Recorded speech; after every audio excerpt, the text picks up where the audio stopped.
Welcome to Not Just Ads, the show where B2B brands discover how creator-led content drives pipeline, builds trust, and grows long-term brand equity. Each episode, we speak with business leaders, founders, and creators who are defining their categories. I'm your host, Marcus Sherwin, and this is the Creator Economy for B2B.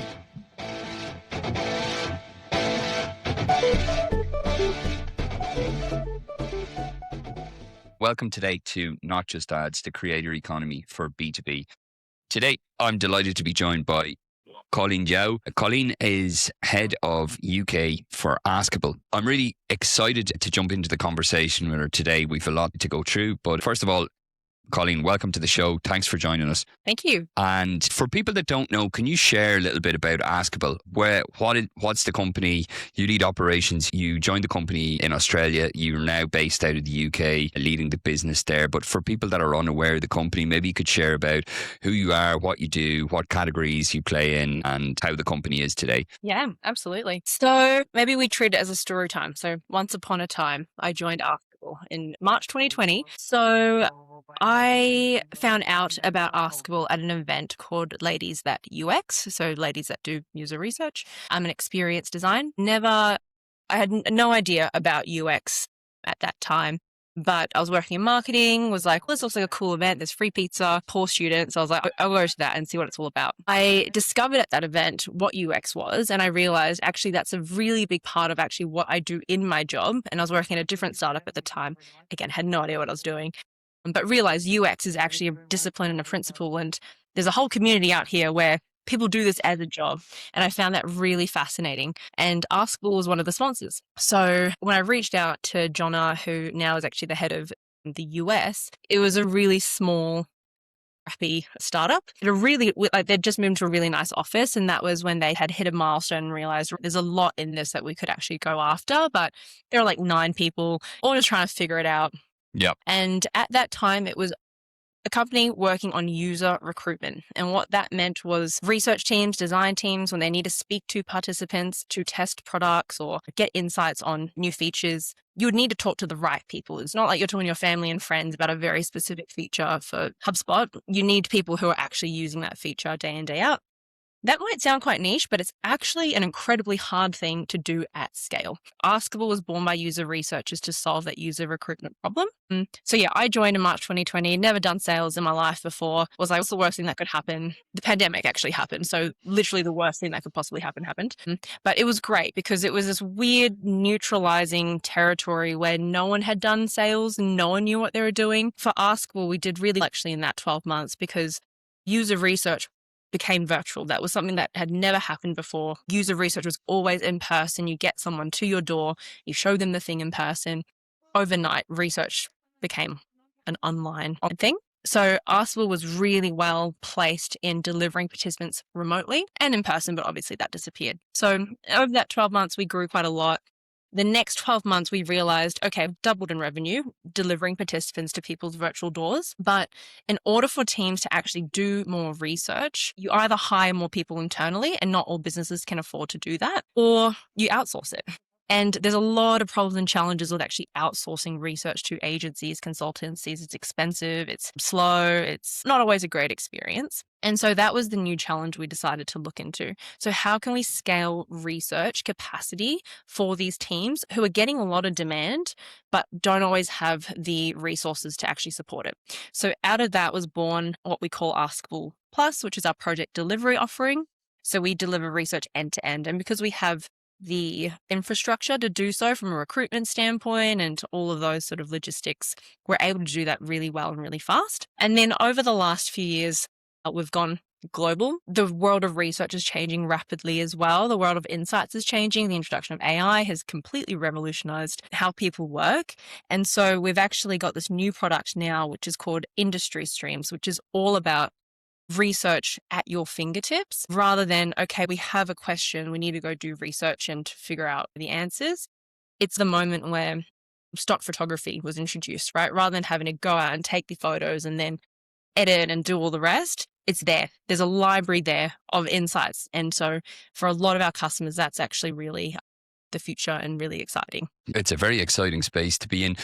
Just so I'm clear, so I understand then. So you basically provide the service. Let's say if I have a product and it's a software product and I want to have user feedback and I have, okay, people in the office are using it and so on, but you give specific user feedback. Let's say, I don't know, if it's a sales training tool for software developers and it's a sales training tool and you go and you say, okay, I'm going to find all these different type of sales reps that would use this tool and we're going to get them and we're going to give them to you and then they're going to give you feedback on the tool. Is that kind of how the space you play in? Exactly. So there's 3 different tiers of it. There's a tier of as a head of product or head of user research. One of our clients, for example, I'm trying to think of the ones that I can probably name publicly, British Airways, for example. So their research team, their design team, that's their job. Their job is to go talk to participants, all of different personas, because they have so many different things they're testing,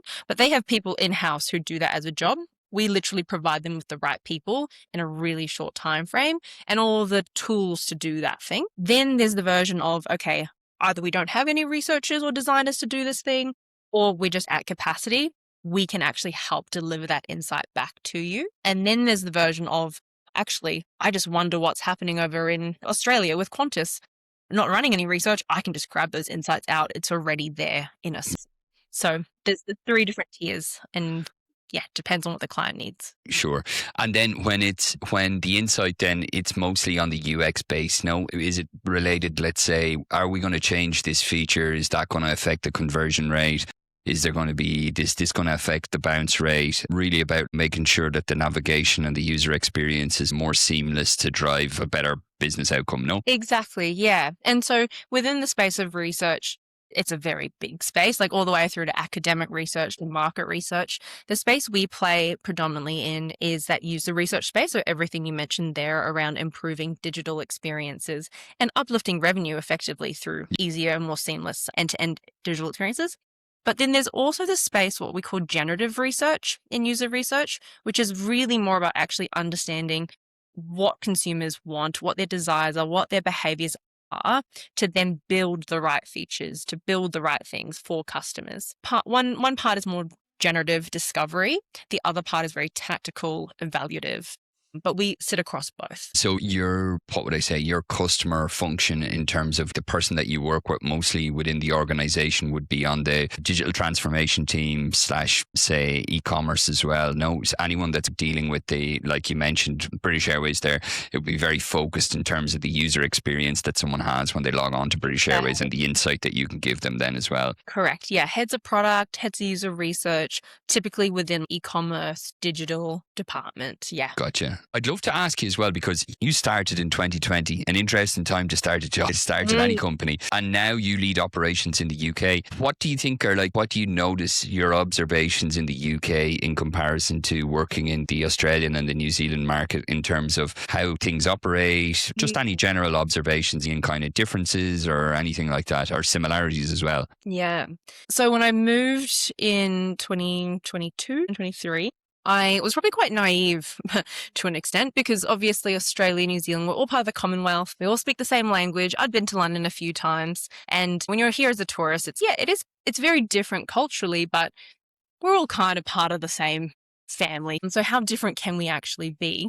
And I got here and I was like, wow, okay, rude awakening. It's a very different place. And not different doesn't always mean negative. I think it's really different in a lot of positive ways. But I think from a professional standpoint, I think the biggest difference that I saw was that there's history here, right? Australia, New Zealand, we're relatively young countries, especially when you compare it to the UK and Europe as a region. And so when you come into a lot of these companies, I just assumed it's London, especially, these people they must be doing crazy, innovative stuff in this space. And I'm so excited to learn what that looks like. And do we have a place in it? I'm not sure. I'm sure they've figured all this stuff out. And I got here and it was like, we are selling a Ferrari and people are still genuinely riding horse and carriage in the spectrum of user research, like talking like Excel spreadsheets, like complete manual processes. And that was really interesting to me, because it doesn't need to be that way. So there's got to be a reason as to why we've intentionally chosen to work in this way. And understanding that was it took time because I'm impatient and I'm like, but there's a better way to do it. So why not just use it? But it was understanding these companies have history. Some of these big banks literally have documentation that is in safes because it's written on paper that's 300 years old.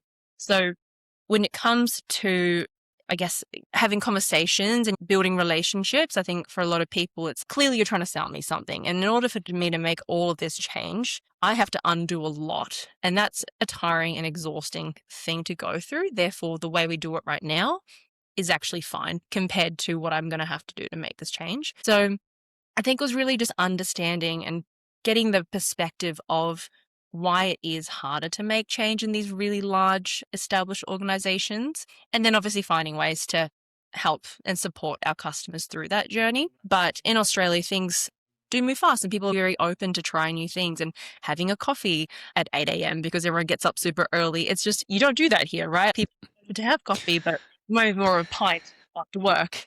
Yeah. So it's funny, isn't it? You would find even in Europe as well, like culturally speaking, in a business context here, it's normal to have dinner in the evening. In the UK, it's if someone is in town from somewhere else, you'll have dinner in the evening, but it's people are going home.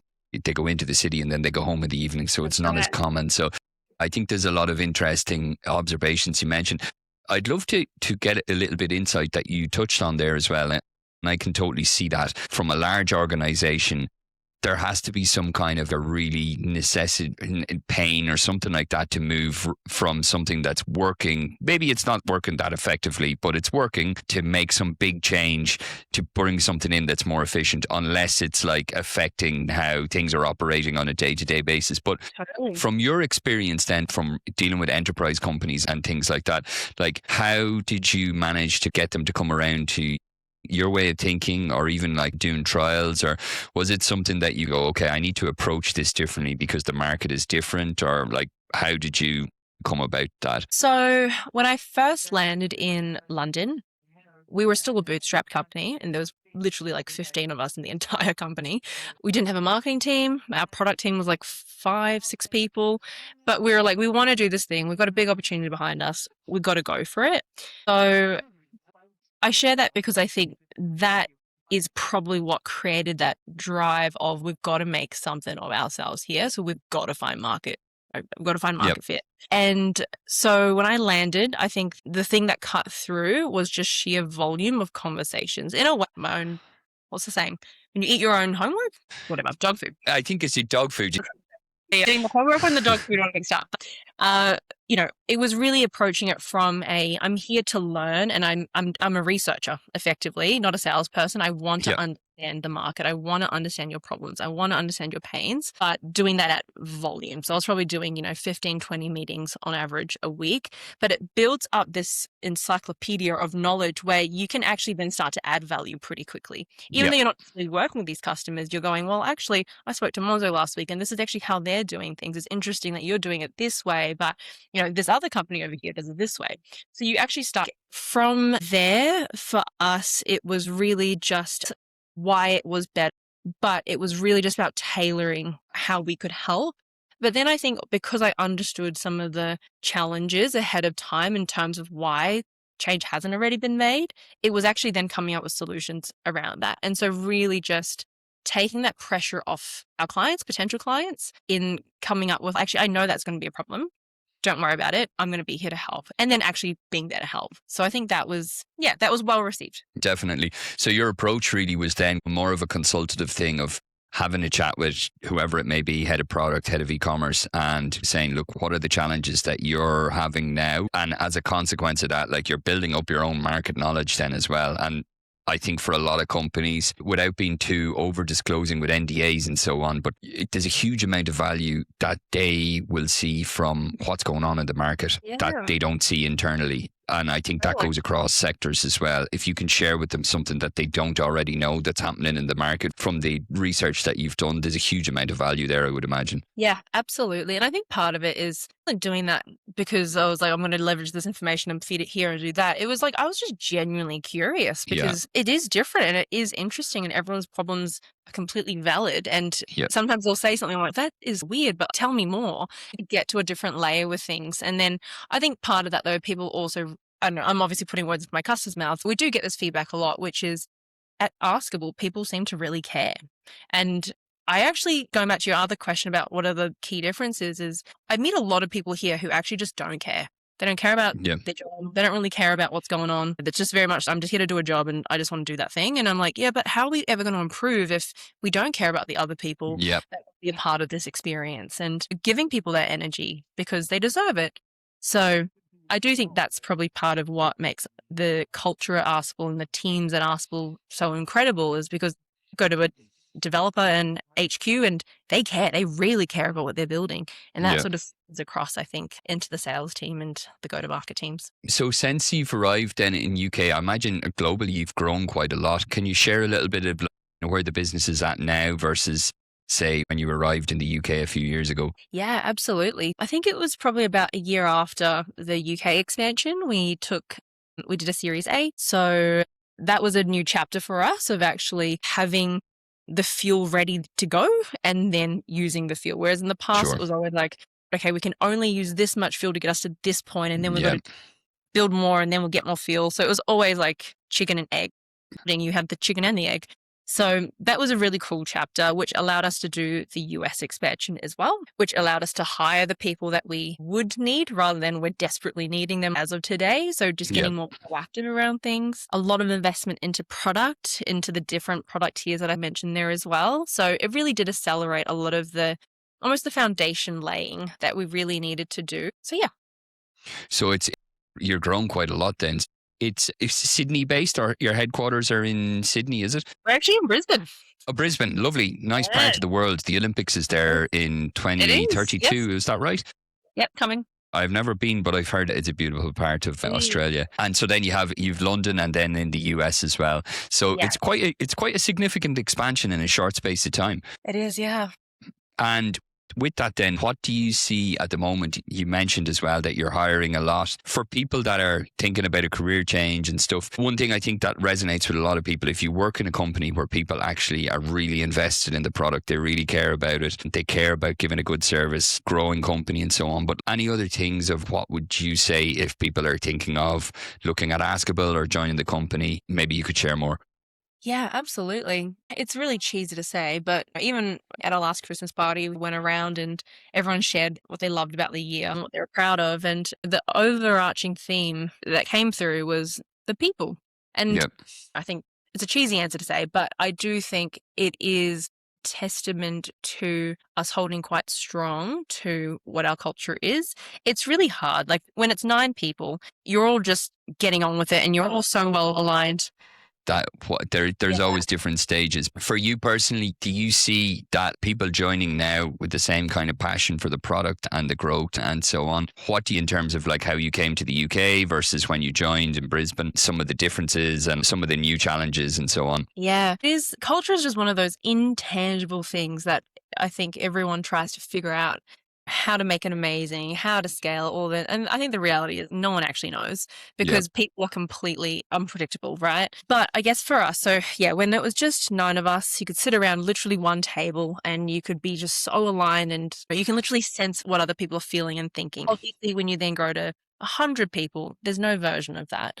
I'm a big believer though of culture molds. And so when you have someone who really does embody it, and there's ways you can define it, and we invest a lot in that, and we invest a lot in ensuring people understand that as well. But the culture molds, they then spread, right? And so I think one thing that's really cool at Askable is that pretty much all of those 9 people are still here.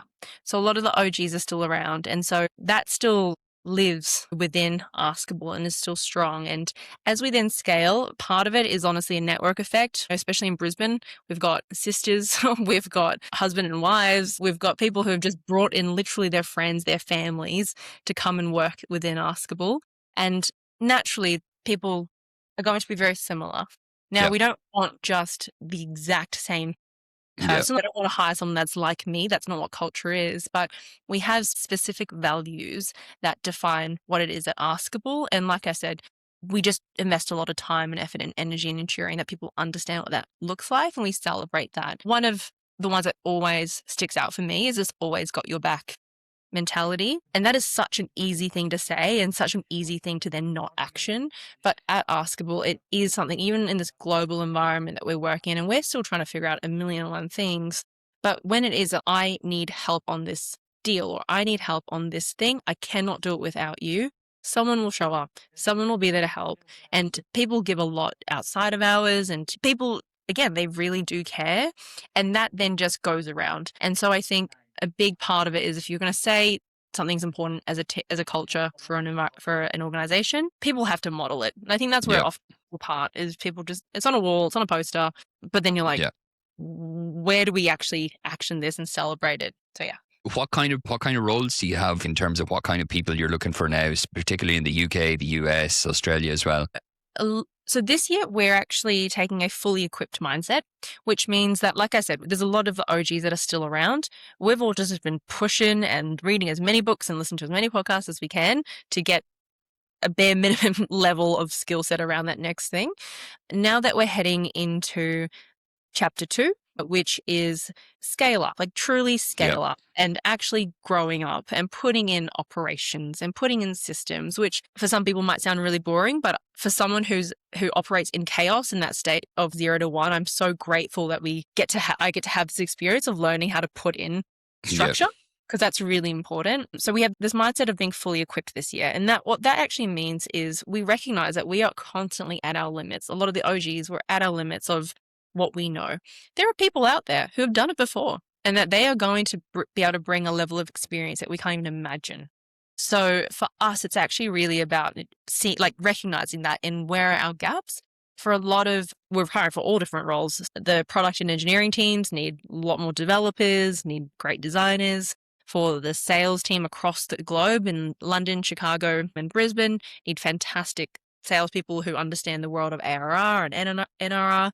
In terms of operations, so revenue operations, enablement, a lot of those sort of foundational roles we are also looking to hire for. Yeah, a lot of growth all around. Great. No, it's an exciting time, I imagine. What do you see the biggest challenges then in the UK market in particular at the moment? You already have been really successful from what you mentioned in terms of the product market fit. And I think it's really interesting in terms of how you went about that with like just the research part, listening, building up like equity in terms of value that you can bring to the market based on that. But now as you go through to the next phase of growth, what would you say, like what do you see as challenges now in the UK market? So this is probably very specific to us as a company in the stage that we're at, but it is just that scaling bit. There's no point having 2 people who are really good at what they do, but not being able to repeat that when you bring it people and getting that engine rolling. So for us, it is that, like I mentioned, a lot of the OGs just have context in their brain. They have built up that equity. They just know when to pull stuff out at the right time. You bring in a new person with no context, and we've got documentation, we have onboarding, but it's definitely not at the level where someone could be fully autonomous in learning and picking it all up. So for us, it is really about actually how do we make it scalable and how do we get people ramped up quickly with the right amount of equity in their brains to be able to really go for it and win. That would be the biggest challenge, I think, for us. Not even in the UK market, I think it's just as a global company scaling. We've got all these cool new products launching and then we can't sell it if you don't know about it. Yeah. But when you look at selling then, do you have that kind of one-to-one approach, or would you also look at kind of marketing to, say, buying groups with ABM and stuff like that? Or like what's your normal go-to-market approach, and how do you think that might change now as you scale up more? Yeah, it's funny. I speak to a few different go-to-market leaders and everyone's pretty much got the same structure, right? In terms of everybody wishes for this wonderful, magical inbound engine that can read all the different signals and personalize email campaigns, and people just come through and want to buy. I'm like, everyone just needs to reset their expectations on the fact that marketing are not magicians. They are great at that really top of funnel approach, and you can get some great demand gen people, get the best content in the world. Still not enough for someone to invest £500,000 into. So that requires humans. And so for us, we have all of that set up.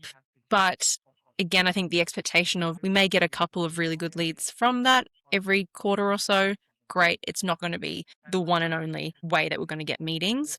So for us, our approach has been a hybrid, but we probably over-index more in salespeople should be enabled to get their own meetings. And Yeah. I think the introduction of AI is actually made salespeople especially, a lot lazier. I'm often I shocked agree. when I'm doing homework tasks with candidates and I'm like, at least just get rid of the M-dash at a bare minimum, just to make it look like you tried and that Yeah. this wasn't just AI generated. It's just the art of copy. It's the art of being able to connect authentically online. AI has just made it so gross, but I think in a way that's an advantage to those who can bring back a bit of that authenticity and a bit of that care to the way they approach their campaigns. I've had feedback. There's different automated campaigns that we'll obviously send out through all the various different tools to get that scale. But even the ones that I set up, sometimes I get feedback saying that it was the most personalized message I've ever gotten. And that's because I actually did personalize it. I had 1,000 different messages, but I definitely personalized the one campaign. I put a lot of effort and care into every single word. So when it does go out, it feels like it is from me, because it is from me. I did write that thing. Tech is just helping me to many different people. So for us, it's really about getting our sales teams just well focused and appreciating that Yeah. art rather than getting lazy and just spamming people. Yeah. Because I don't know, I don't think it's rocket science. I want to respond to stuff that's not enjoyable to read. Yeah. Do you really expect someone to do that? No, it's very true. I think I guess the end user, it's like anything. It's as if you're investing in marketing, you have to think of what would you, if this was your own money, does this make sense? I think for outreach can have a similar mindset of, would I actually reply to this? And if you see something that's really long and full of information and you don't know the person, it's probably not going to reply in many cases.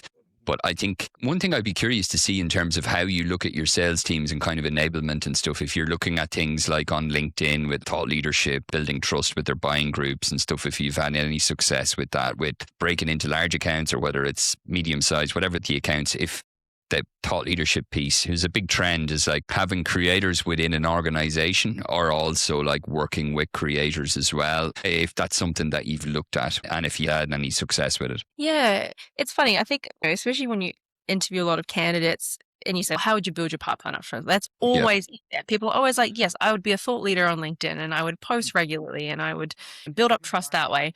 Firstly, most people don't actually do it. So falls apart pretty quickly. Secondly, when they do it again, they're using AI to probably generate some really, again, boring and uninspiring post that actually, for me anyway, like I'm just like, I don't actually want to engage with you less after seeing that.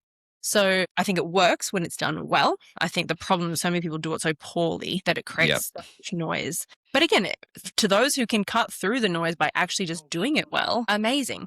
And so I guess for us at Askable, it's something that, yes, we absolutely want to encourage people to do, but finding their voice is something that it is actually a journey and it's work that they have to go through.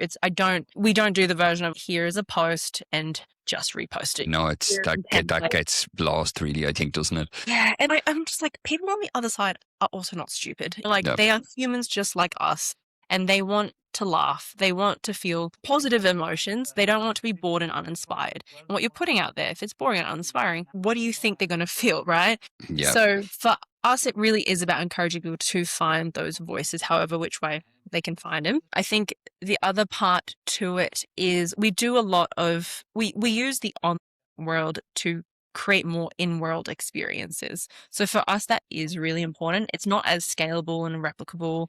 It requires real energy and real people to show up to places, and it requires other people to show up and actually arrive in those spaces as well. But we're trying to build, for us, we really do put a lot of emphasis in that. Part of it is because our product is in humans. It's human insight that we're giving back to humans. That's a big part of just the experience we want to be curating for our customers and beyond.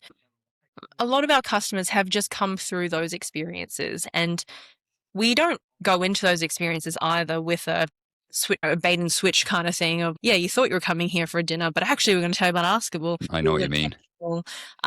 Decision. We brief all of our salespeople to say, if people ask about Askable, you can say, thank you for the question. Absolutely would love to talk about it, but it's just not the right time or place for that.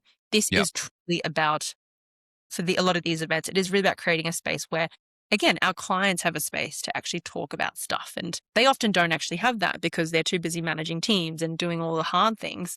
So we want to make sure we protect those spaces. That, I think, creates a lot of trust in that, of course, we have a product and we want to sell it. But at the same time, we really do, again, care about the people. We care about what we're trying to do, and we want to do it in a sustainable and enjoyable way. Yeah. What do you see in terms of, from what I see as well, I totally align with what you're saying about, especially post-COVID. I think that probably in the last 18 months, we're definitely seeing like where we're probably back to what it was before with in-person events. And I think if anything, COVID has taught us online is it's no substitute for in-person events, the value that it can bring and so on. But I talked to a number of different tech leaders, and I'm always curious to find out the format of events, because I've seen stuff work that like I would have never thought about before and work really well, like some morning breakfasts, a session on meditation or breath work and stuff like that. Things that I wouldn't have thought about before. And they say, they did work well as long as you're clear on the brief and the audience. But I'm just curious from your side, what kind of events do you see working well in terms of the format or the setting, or from what you've seen? Yeah, absolutely. So I think the ones that work well are, again, the ones that have an intention, that everyone is aware of what that intention looks like. And so then when they come, they can genuinely bring the version of themselves that they want to show up as on that evening or whatever it is. So for a lot of the events that we do, it is more tailored around, we have lots of different events, but I guess the ones that I enjoy a lot are our insight exchanges. And so what that is, it's a very curated group of people every single time. We put a lot of work, a lot of effort into actually curating those groups, but they are for senior leaders effectively, because there actually just aren't that many spaces for them, because most of the time with big community groups, with big community events, which we also do, but again, the intention of that space is more for ICs. It is more if you're networking to find a new job or you want to find a mentor or something like that. That's great. But what we found is, like, for a lot of these leaders, day in, day out, they're just fighting fires, they're managing people, they're therapists, they're admin people, they do everything and their job. And so being able to create a space for them and to make them realize like they're not actually alone in any of it, because everybody else is in that space. So I think it actually probably becomes a bit of a therapy for all these leaders. But those events are really great, but we curate it in a way that, again, everyone understands what the purpose of it is for. It's very transparent. We actually send out the guest list in advance. So again, if you want introductions to somebody else, we can facilitate a lot of that as well. So it is really about, being intentional about what that event is for, and then ensuring that the audience matches that. That makes a lot of sense. So normally the format is, it would be like a dinner, and then each person knows who's going to be there. It's like an intimate setting, and then you basically let the conversation flow as how it would really, and then it's like a safe space. Exactly, yeah. And we do theme them, and we do have agendas and questions set out as well to follow each course. But it's always nice to see where the conversations lead to. The more senior you go, it's more really about the people that you can introduce them to in terms of that have a similar problem, and those kind of situations that you can curate rather than just saying, look, this is the new feature or this is the new thing. Because when you put them in a room with somebody that has a similar problem or a challenge. Totally. Yeah. And outside of work as well, people giving you that time, you do have to respect it, right? Yeah. If I want to show you a feature, we'll show you a feature at a different time. Exactly. Colleen, it was a pleasure to talk with you today. If anyone wants to find out more, we will put the details of Askable in the show notes. But if anyone wants to follow you, find out more about Askable, where are you most active? Where should they look? As any good salesperson is, find me on there. I'm always happy to, again, just connect with people in the space. We actually, speaking of those insight exchanges, we actually host our own for sales and great. revenue leaders. So we do those every sort of 6 weeks. Again, they're very curated. It's not just for anyone and everyone. But again, I think if you're listening to this podcast, you are probably someone that we would like to have along. Yeah, feel free to reach out. And we'll put the link in the show notes as well. Colleen, thanks again for joining us. It was great speaking with you. Cool. You too. Thank you so much.